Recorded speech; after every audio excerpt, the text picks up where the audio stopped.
Sure, we'll do that. All right. So let's see. Today we're going to be solving radical equations. And solving radical equations is not a whole lot different than just solving a linear equation or a quadratic. In fact, some of these equations today will turn into quadratics, even if they start in radical forms. So quick steps here. To solve a radical equation, you're basically going to do what you do with any other type of equation. You're going to isolate wherever the variable is. In this case, the variable is going to be under the radical symbol. It's going to be in the radicand.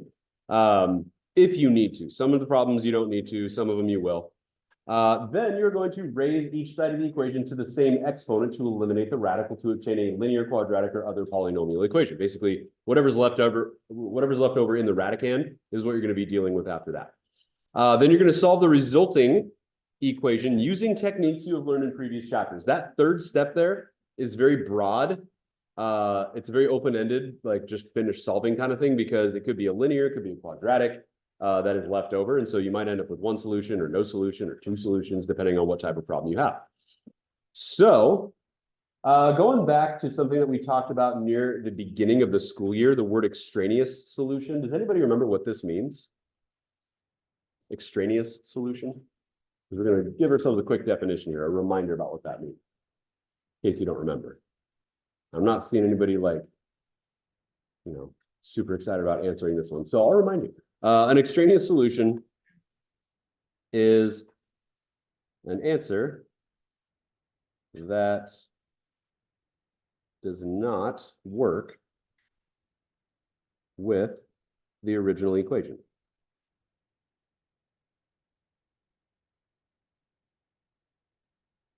Extraneous simply means does not work with the original equation. So basically you get an answer or you get two answers and you check your answers and one of them works and one of them doesn't. One of them is the answer, the other one would be extraneous because it didn't work. So we'll have to test for those things as well as we're working through today's lesson. So let's jump in. I think you'll see pretty quickly that these problems here are not the most difficult things you've ever done. If solving equations is the part of algebra that you enjoy, then today should be a good day for you. So first thing we need to do in this first one, we got 2 times the absolute value, 2 times the square root of x plus 1 equals 4. So we're solving for x. First thing we have to do is isolate the square root. Right now it's being multiplied by 2. So what should we do first? What's our first step here? If we want to get the square root by itself. Divide by 2, yeah. So right now our square root's being multiplied by 2. We need to undo the multiplication, so we'll divide both sides by 2. If you want to show the division, you can. If you don't want to show the division, you don't have to. So this is step 1, isolate the radical. So now the radical is isolated. It's all by itself. 4 divided by 2 is 2. All right, so that's step 1. Step 2, raise each side of the equation to the same exponent to eliminate the radical. So basically, whatever the nth value is the thing is the exponent you're gonna multiply by on both sides. So if this is a square root, you're gonna square both sides at this point. If it's a cube root, you would cube both sides and so forth. So at this point, we're gonna go ahead and do this, square the right side. And if you square both sides, the square and the square root are gonna eliminate each other on the left, leaving us with x plus 1. 2 squared is 4. And so the only thing we have left to do to solve is subtract 1 from both sides, and x equals 3. And that's it for that one. You should definitely test it with the original equation to make sure it actually works. So if we plug 3 back in here, 3 plus 1 is 4. The square root of 4 is 2. 2 times 2 equals 4. It's good. You can use mental math to check it. You can use a calculator to check it. I don't need to see the check step written out on your paper. But you should check it to make sure it's not extraneous, because sometimes you'll get an answer that does not work with the original equation. If you stick with that answer, it's not going to be correct. So definitely check your answers every single time. All right, how about B? What are we going to do first on this one?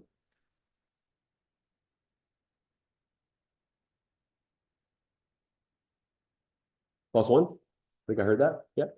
Add 1 to both sides, get rid of the minus 1 because we need to isolate the radical. So if we add 1 to both sides, that'll give us the cube root of 2x minus 9 is equal to 3. What do we have to do to get rid of the cube root? Cube both sides, yeah. Raise each side to the power of 3. Cube root cancels with cubed, so we're going to get 2x minus 9 on the left equals 27 on the right.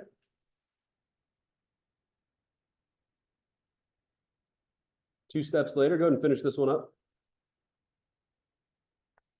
And then as soon as somebody has it, let me know what you got. 18, nice. So we'll add 9 to both sides. That's going to be 2x equals 36. We'll divide both sides by 2. X equals 18.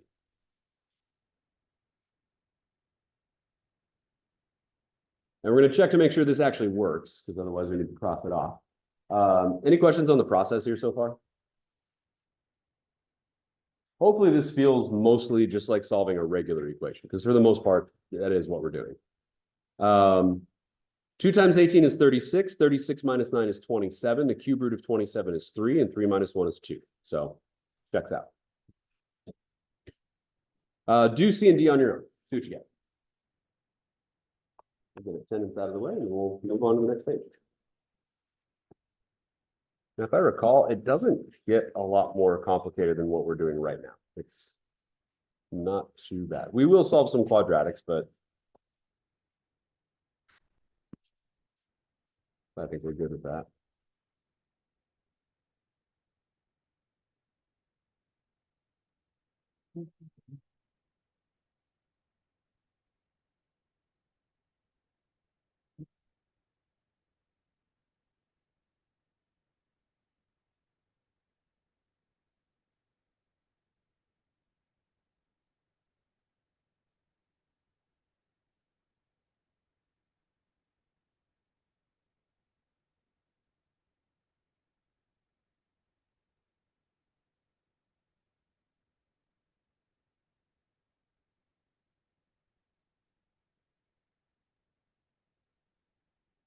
Everybody's here today. Cool.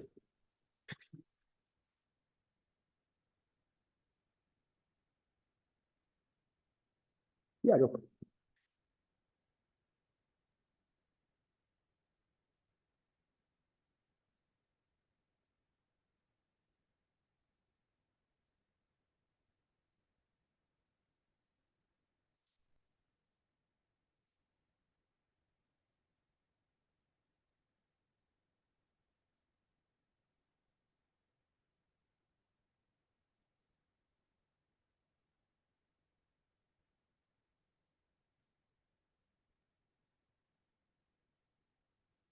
All right. Here we go for C and D. Let me check those real quick. So C, x equals 62, it works. D, x equals 11, it works. Any questions on those two? Cool. Not bad so far, right? It's going to get a little more complicated than this, but honestly, it's not going to get too much worse than this. The most we're going to do today is solving some quadratics, which is what we did back in chapter 2. So it's been a little while, but we'll get it worked out. Anybody need more time to get these written down before we turn the page? Okay, all right.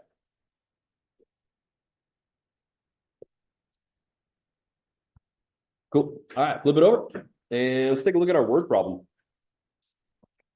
We got our obligatory word problem for our notes here. So it says solving a real life problem. So in a hurricane, the mean sustained wind velocity in meters per second can be modeled by V of P equals 6.3 times the square root of 1013 minus P, where P is the air pressure in millibars at the center of the hurricane.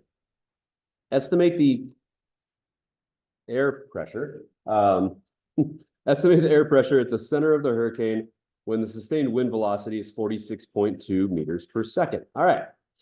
So we're going to substitute in for certain variables and we're going to solve for another one. So we are estimating the air pressure. So estimate the air pressure.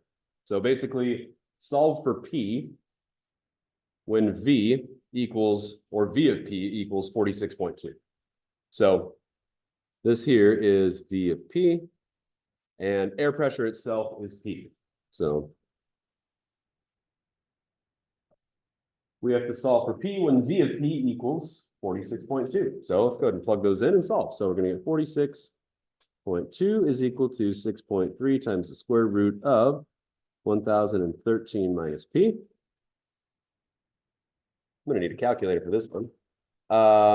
First thing we got to do is divide by 6.3. So let's see, 46.2 divided by 6.3 is going to give us 7 and 1/3. Yeah. I thought the initial equation was 46.2 P. So V of P, it's velocity given pressure. So yeah, velocity when the pressure is a certain amount. So if the pressure is that, then the velocity will be V of P. Yeah. Yeah, I know. It's still oftentimes you probably still think of this as multiplication when this whole thing represents y by itself. Yeah. So we're basically saying y is equal to 46.2. So V of P is the same thing as y. So let's see. If we divide, that's going to be 7 and 1/3. So that's 24 thirds. That sound right? Go ahead and do this real quick. Let's see. 46.2 and actually that no fraction. That sound right? 24 thirds? 7 and 1/3? Yeah. Okay. 24 thirds. I don't want to write this is a decimal. My calculator is giving me 7.3 repeated. I'm guessing yours probably is too. But we want to keep this as much as we can in fraction form until we get to the end of the problem. So 24 thirds equals the square root of 1013 minus P. All right, what are we doing now? What's our next step? Oh, it's not 24 thirds. What am I talking about? That's 22 thirds. Yeah. Not 24 thirds. 24 thirds is 8. Okay, 22 thirds. That makes more sense. So 22 thirds.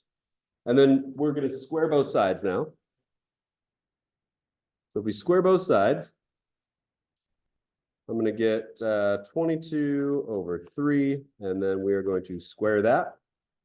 And that equals 484 ninths equals 1013 minus P.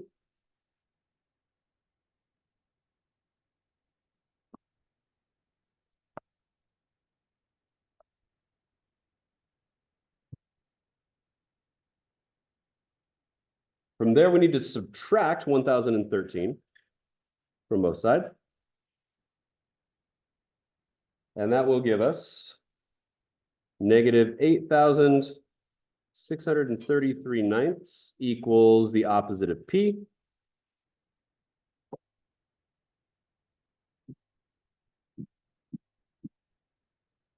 So that means P, if we just take the opposite of both of those, that would give us P then. Multiply both sides by -1. And so P is going to equal 8,633 ninths. But it says to estimate the air pressure. So let's go ahead and change that to a decimal now. So now that we're at the end of the problem, we can go ahead and estimate this. So let's see, 8633 divided by 9 is 959.2. So P is approximately 959.2. What's our unit of measurement here for P?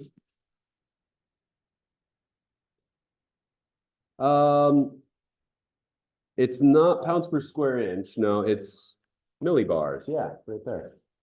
Which I think is like if you ever look at barometric pressure, like on a barometer, I think that's the unit of measurement for a barometer. I think. I'm not a meteorologist or scientist, but I think that's what that is. So it's about 959.2 2 L's millibars. That's the approximation there. So there we go. So it's basically the same thing as we did on the front. We just needed a calculator because the numbers were a little more challenging to deal with, but same process. Questions on that one? Okay. So quick review on these types of problems. If it gives you a formula, chances are you're going to be plugging in not for the value under the radical, because if you're using algebra to solve, if you're given the value under the radical, you wouldn't need to use algebra, you just use order of operations. So chances are you'll be given the value that is not under the radical. And this is always going to be, if it's written as a function, this does stand for y, so that is only one value when you substitute it. All right, moving on. Letter A. Solve the equation. So example, solving an equation with an extraneous solution. So this one's kind of a giveaway in terms of you're going to see an extraneous solution here because the title of it is that. So if we isolate, by the way, this problem is going to look very different than the 4 on the front and the word problem we just did. So follow along closely with this one because it'll be quite a bit different. So we got to isolate our absolute value, or I keep saying absolute value, square root, radical, isolate the radical, add 1 to both sides. You can write the +1 if you want to, but you don't have to if you don't want to. So it'll be x plus 1 equals the square root of 7x plus 15. We have to get rid of our square root. So that means we have to square both sides. Now on the right side, the only thing that's going to happen is the square and the square root are going to cancel each other out. However, on the left side, what do we have to do on the left side?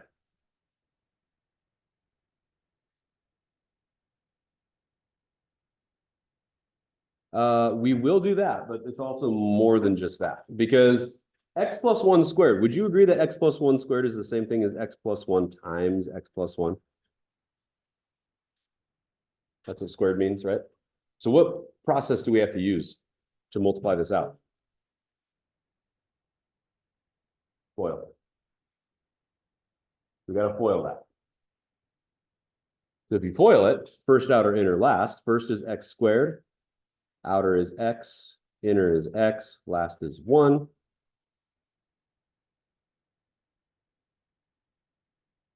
So we get x squared plus 2x plus 1. X plus 1 times x plus 1, x plus 1 squared, is x squared plus 2x plus 1. So if all you do is write x squared plus 1, it's not going to be enough information. So we have to FOIL when we're squaring a binomial, which is stuff that we dealt with in Algebra 1. You dealt with it in Chapter 2 as well this school year. So just remember that's what needs to happen here. So we're going to put this back in as x squared plus 2x plus 1 equals 7x plus 15.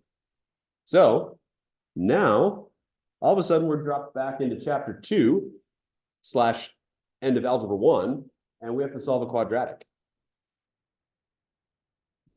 Now, if you recall, a quadratic makes a parabola, right? Either up or, facing up or upside down, makes the U-shaped graph. And in a quadratic, when you solve for x, what are you actually looking for? Remember? Like, what's the point? What does solving for x actually get you on the graph?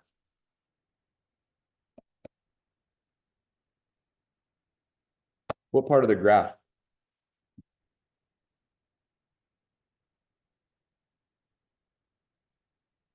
If you remember, let me know. Otherwise, I'll clue you in.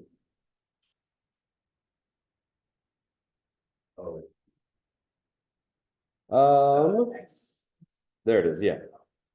Yep. So if I were to type in like x squared plus 6x minus 4, that's not what we have here. And then we graph it.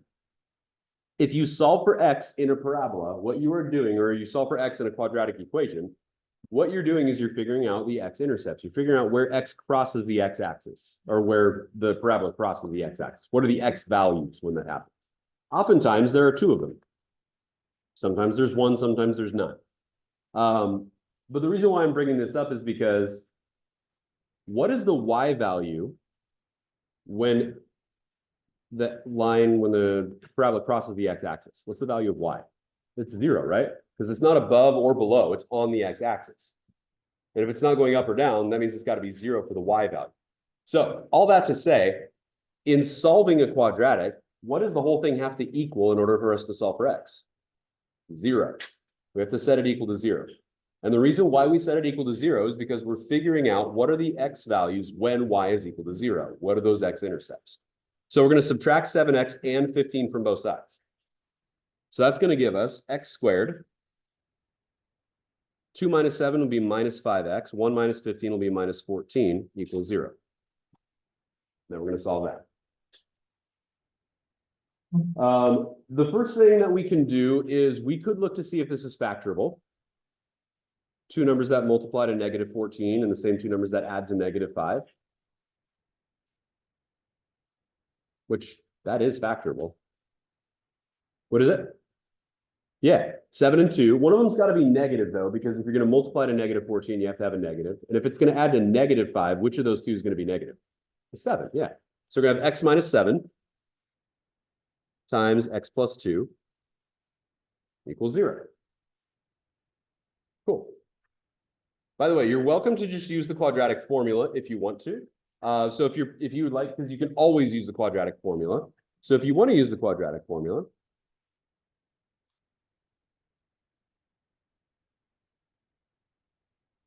I'm just going to write it in off to the side there. If you would prefer to just use the quadratic formula as opposed to trying to figure out if you can use factoring or square root method or completing the square or anything like that, if you'd rather not bother with figuring those things out and you just rather have one way to always solve it, you can use the quadratic formula. That's fine. All right. So going on from here, in order to solve for x now, listen up, guys. In order to solve for x, we just set those equal to 0, each of these separately, and then solve for x. So we're going to get x minus 7 equals 0, x plus 2 equals 0, and then solve for x independently in each of those. Add 7 to both sides here, x equals 7. Subtract 2 from both sides here, x equals negative 2. Now, it's definitely a lot more work than the first 4, but like we've done a lot of stuff like this earlier in the school year, so hopefully this is coming back pretty quick. All right. Before we started this example, we were told that we're solving an equation with an extraneous solution. So it's going to be important to head back and figure out what we need to do here. So let's go ahead and jump back up. And let's start with 7. If you plug in 7, 7 squared is 49. 7 times 7, if x is 7. 7 times 7 is 49. What's 49 plus 15? 64. What's the square root of 64? 8. What's 8 minus 1? 7. And x was equal to 7. So that works. If you put 7 here and 7 here, it checks out. How about negative 2? So 7 times negative 2 is what? Negative 14. What's negative 14 plus 15? 1. What's the square root of 1? 1. Square root of 1 is 1. What's 1 minus 1? 0. But here we're saying x is equal to negative 2. 0 does not equal negative 2. So the right side is 0, the left side is negative 2. Therefore, negative 2 is extraneous.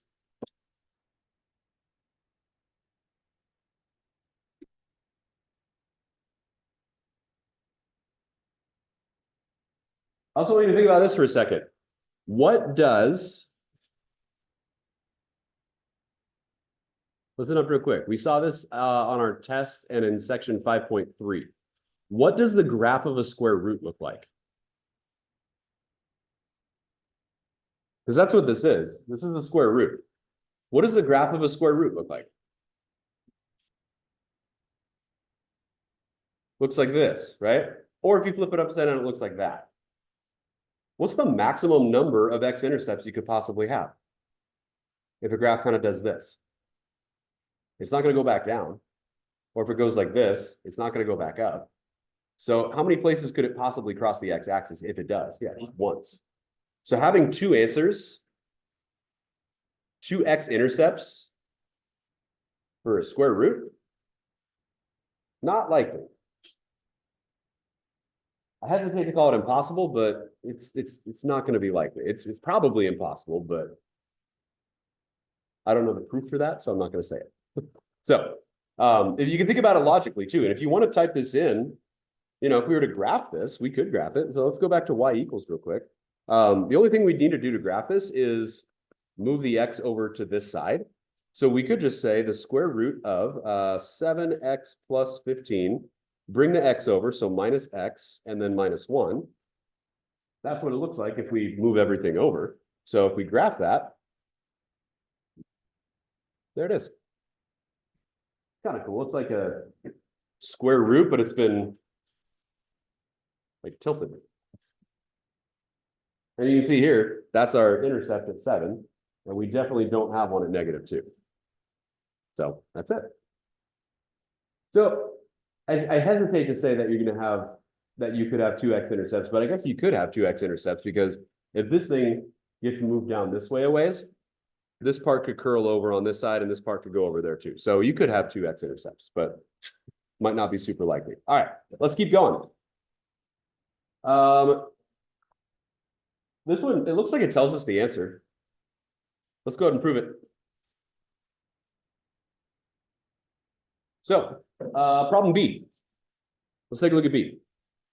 So isolate the radical, subtract 4 from both sides. So that'll give us the square root of 2x plus 7 is equal to x minus 4.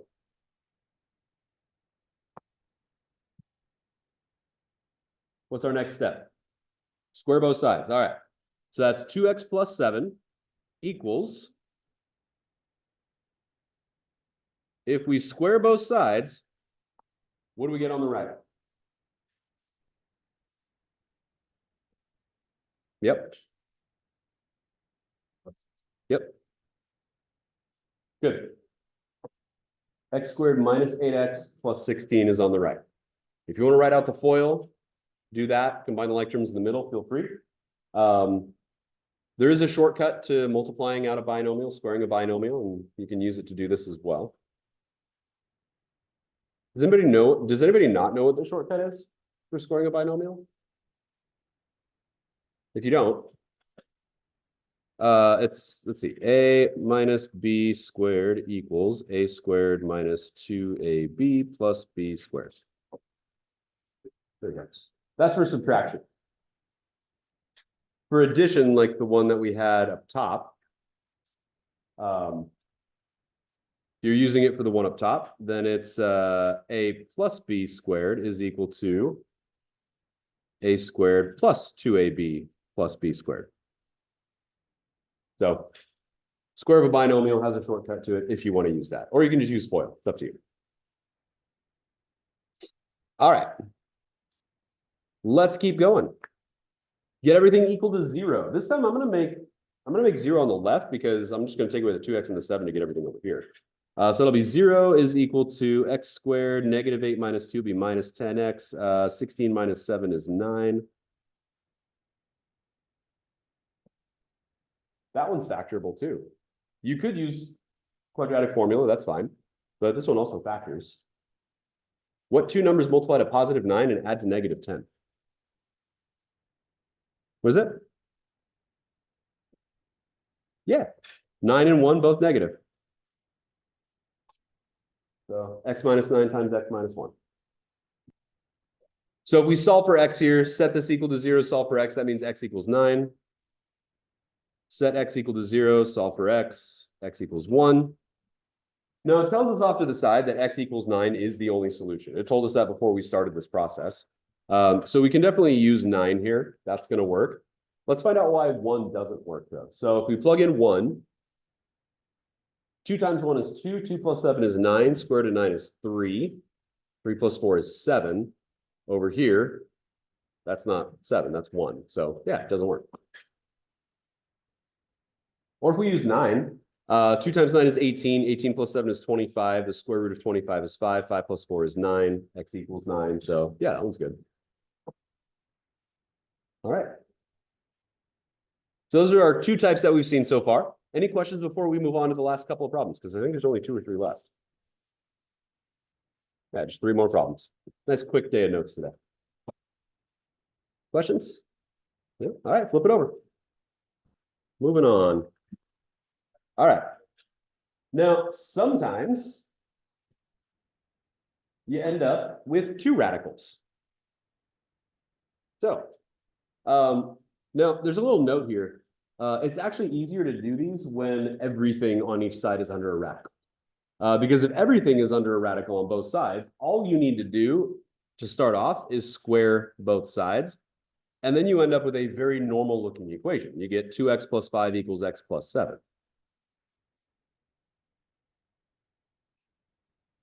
No need to FOIL when you're multiplying, when you're squaring a radical or cubing a radical to get rid of the radical symbol. So then we can subtract x from both sides. 2x minus x is x, and you can subtract 5 from both sides, and 7 minus 5 is 2, so x equals 2.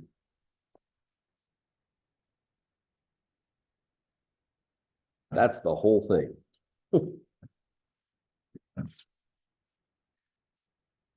If we double check our answer, because we always should to make sure it's not extraneous, 2 times 2 is 4, 4 plus 5 is 9, the square root of 9 is 3.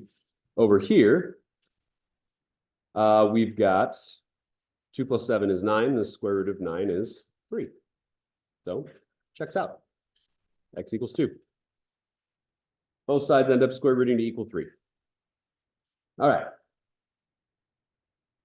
Questions about A? So if everything is under radical, just get rid of the radicals and then solve it like a normal equation. However, when not everything is under a radical, it makes it a little tougher. Because isolating the radical is not an option. You can either isolate this radical or you can isolate that radical. You cannot isolate both radicals. Does that make sense? It's one or the other. So for that reason, we're not going to move the 1 over here because it wouldn't really make anything different. It wouldn't make it easier. So we are going to do the same thing first on this problem that we did on the last one. However, if we are to square that, we can no longer just get rid of the radical symbol. We have to use FOIL on the left side. On the right side, we can just get rid of the radical because that's the only thing over. So I'm going to make this one a bit longer, and you'll see there's a lot of space for this one. I'm going to show you exactly what's happening step by step on this one. But if you want to combine some steps and make it quicker for yourself using mental math as you move forward through these, you're welcome to do that. For the first example, though, I want to be as detailed as I can. So we're going to get the square root of x plus 2 plus 1 times the square root of x plus 2 plus 1 equals 3 minus x. So we have to FOIL over here. So first times first, square root of x plus 2 times the square root of x plus 2. What happens if you square square root? What are you left with? X plus 2, yeah. Square root goes away because we're multiplying the same thing by itself. Squaring a square root leaves us with just the original radicand, which is x plus 2. All right. That's not bad, x plus 2. Now outer, multiply the square root of x plus 2 times 1. That's just square root of x plus 2. So we're going to say plus the square root of x plus 2. The inner, same thing. That's another square root of x plus 2. And then the last, 1 times 1 is 1. So plus 1 equals 3 minus x. Oops, 3 minus x. There we go. All right. Now, these two terms in the middle, those are like terms because they're both the square root of x plus 2. How many square roots of x plus 2 do we have? 2 of them. Yeah, there's one here and one here. That's the square root of x plus 2. That's another square root of x plus 2. So we have 2 square roots of x plus 2. So that'll be x plus 3. Why am I writing x plus 3?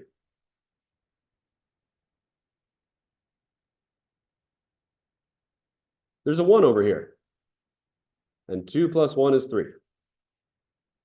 So since there's a 1 and a 2, we can just add the regular 1 and the regular 2 together to make 3.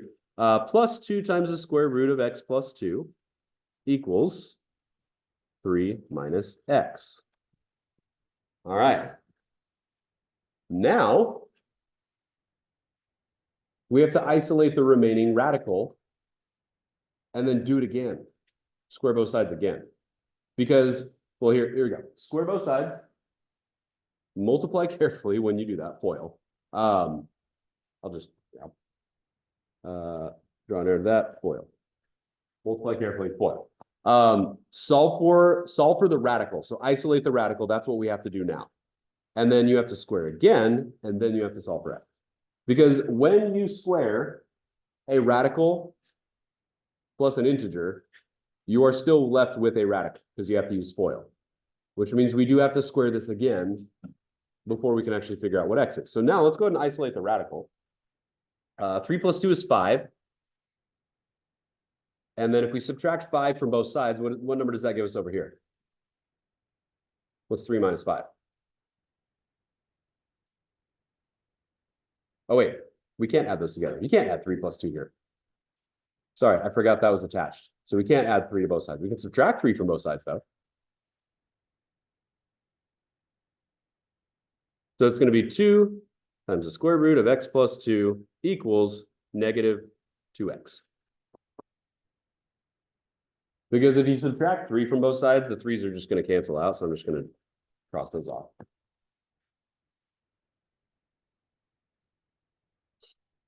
All right, we've almost isolated the remaining radical. How do we get this radical by itself now?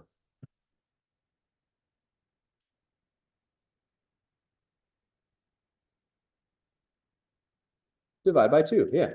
So let's divide both sides by 2. And that'll be the square root of x plus 2 equals the opposite of x.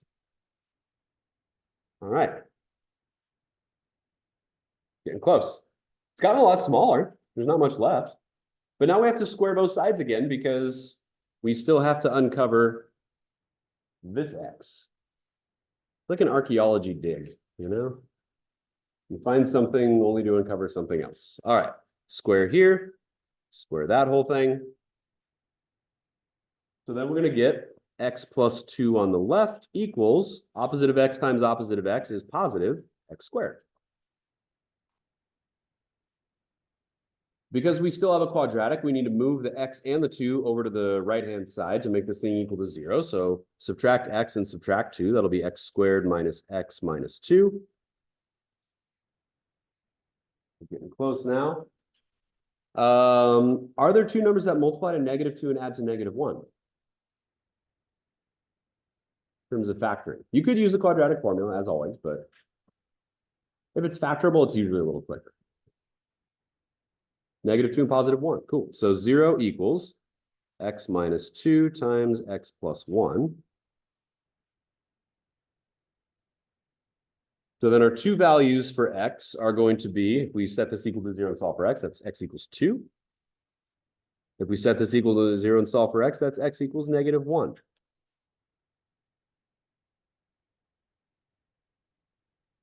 All right. I don't think there's anything on the back. No, we're good. So last thing, we need to figure out if we have any extraneous solutions. One of these might be extraneous. So let's start with x equals 2. Go back to the original equation at the top for b. Where did it go? All the way back up here. So like 12 steps ago. Plug in 2 on each side. 2 plus 2 is 4. Square root of 4 is 2. 2 plus 1 is 3. So the left side ends up being 3 when x is 2. 3 minus 2 is 1. Square root of 1 is 1. So, does that work? When 2, x equals 2? No. X equals 2 doesn't work. So, x equals 2 is extraneous. That's not going to check out. What about negative 1 for x? Negative 1 plus 2 is 1. The square root of 1 is 1. 1 plus 1 is 2. So the left side equals 2. 3 minus negative 1 is what? What's 3 minus negative 1? 4. What's the square root of 4? 2. So 2 here, 2 here. Negative 1 works. All right. So the answer is x equals negative 1. Now, there's a lot less room for C, so I would recommend maybe go ahead and just do like a line here. And then if you need to move over here, so work straight down here, and then if you need to, start working straight down over here. I want you to try this last one on your own. And we'll double check back on it in like 3 or 4 minutes. These can take a little bit of time to do. But then you're going to have a good half hour of work time today. So 25 minutes or so. And we'll finish up lesson 4 tomorrow. So I'll work on it at the bottom of my page.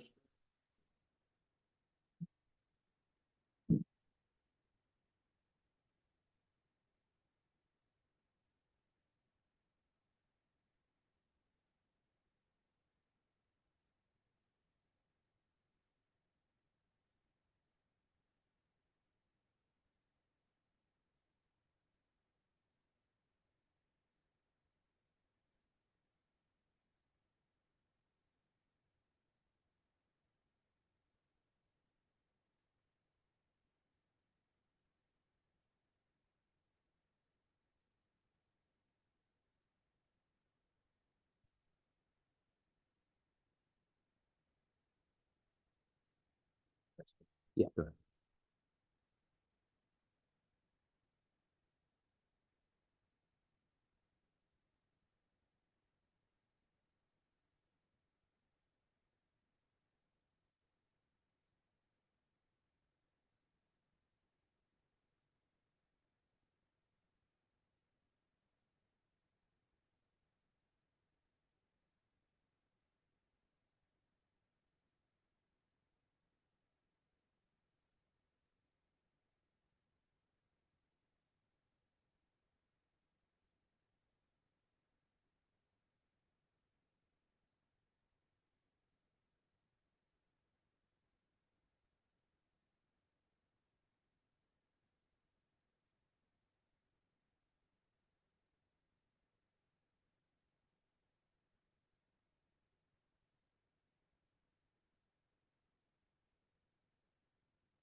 By the way, the answer for this one is down to the left, right by the hole punch as well. So if you, that is the answer. So if you want to try to work it out so you can make sure you end up with that answer. This one should be quicker as well.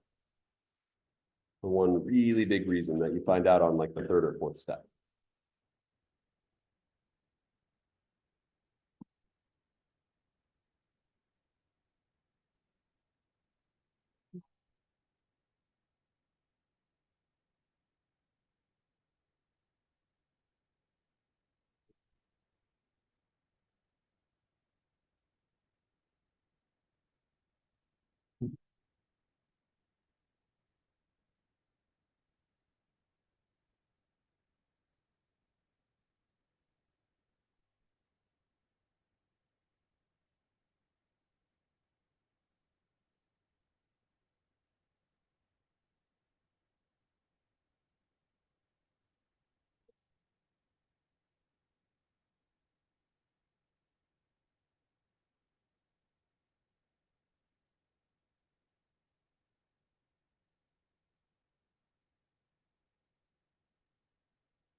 I actually made a little bit of an error on mine at first. I had to go back and fix it. So when I foiled it out, I accidentally wrote +2 of those, but it shouldn't be +2 of those. It should be -2 in front of each of them. So that combines to be -4. So you'd have x plus 6 minus 4 times the square root of x plus 6 plus 4 equals x minus 2. From there, the x's are going to cancel out when you subtract it from both sides. That's what's going to make this one easier than the last one because you won't end up with a quadratic that you have to solve for. The 6 and the 4 add together to equal 10. If you take away 10, yeah, you just got it. If you take away 10 from -2, you get -12. So that's going to be -4 times the square root of x plus 6 equals -12. I just did about 2 or 3 steps to get from here straight to here. Divide both sides by -4, and that's the square root of x plus 6 equals 3. And then you're going to go ahead and square both sides. X plus 6 equals 9. Subtract 6, x equals 3. And if you plug 3 in, it works for both sides of the equation, so it works. There's only one answer on this one. There's no quadratic because the x is canceled out. That's what made this one a lot quicker. So, any questions on C? Even though I messed up. All right. Cool. So the assignment you've got on your, oh wait, you don't have it. I need to show you what the assignment is because you only had the assignment sheet for the first half of the chapter and I hadn't printed the other ones out yet. So let me get in real quick and show you what your assignment's going to be.